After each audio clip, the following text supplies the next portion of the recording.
Hi நண்பர்களே, நான் இன்னைக்கு ஒரு சக்கை வாங்கிட்டு வந்தேன் வீட்டுக்கு. என்ன சக்கைன்னு தெரியாது. ஒரு ஆள் தந்தாங்க, கொண்டு வந்தேன். வந்துட்டு பிள்ளைகளுக்கு வெட்டுக்க போகிறேன். பலாப்பழம் எங்கள் ஊரில் சக்கைன்னு சொல்லுவாங்க, உங்கள் ஊரில் பலாப்பழம். ஒவ்வொரு இடத்துல ஒவ்வொரு இது பலாப்பழம். எப்படி இருக்குன்னு பார்ப்போம்.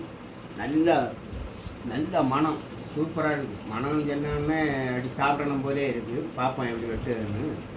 ரெண்டா வெட்டி பார்த்துட்டு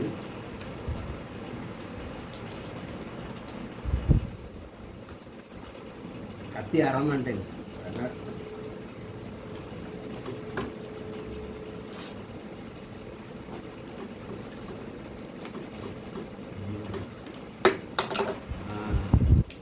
மஞ்சள் சக்கை, வறுக்க சக்கை தான். நல்லா இருக்குது, நல்ல மணமாக இருக்குது, சூப்பராக இருக்குது. வறுக்க சக்கை பார்த்தீங்களா?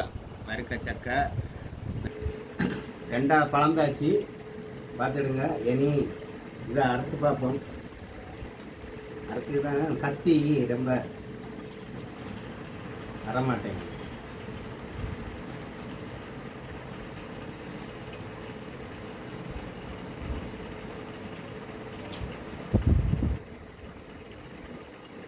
தண்டை மாற்றிடுங்க.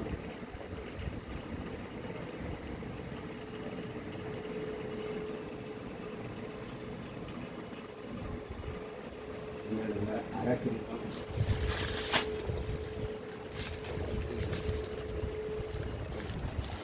இது அரக்கு கையில் பட்ட இதான். இதை பார்த்துடுங்க. சரிங்களா? சொல்ல பார்த்தீங்களா? சூப்பராக இருக்கு. சாப்பிடணும் போலே இருக்கு. அப்படி வெட்டும்பழம் போலே இருக்கா? இனி பார்த்தீங்களா? வறுக்க சக்கை சாப்பிட்டு பார்ப்போம் எப்படின்னு. சாப்பிட்டு பார்க்கேன்.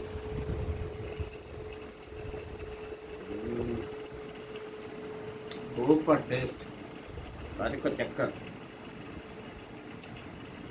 உங்களுக்கு சாப்பிடணும் போல இருக்கா? சூப்பராக இருக்குது. சக்கோட்டையும் வேஸ்ட்டு கிடையாது. பார்த்தீங்களா? இதையும் நல்லா உப்பு போட்டு அவிச்சு, சக்கோட்டை பற்றி உப்பு போட்டு அவிச்சு அவியல் வைக்கிறது தெரியுமா? அவியல் கூட எல்லாம் போட்டு நல்லா ஏன்னா சூப்பர் டேஸ்ட்டாக இருக்கும்.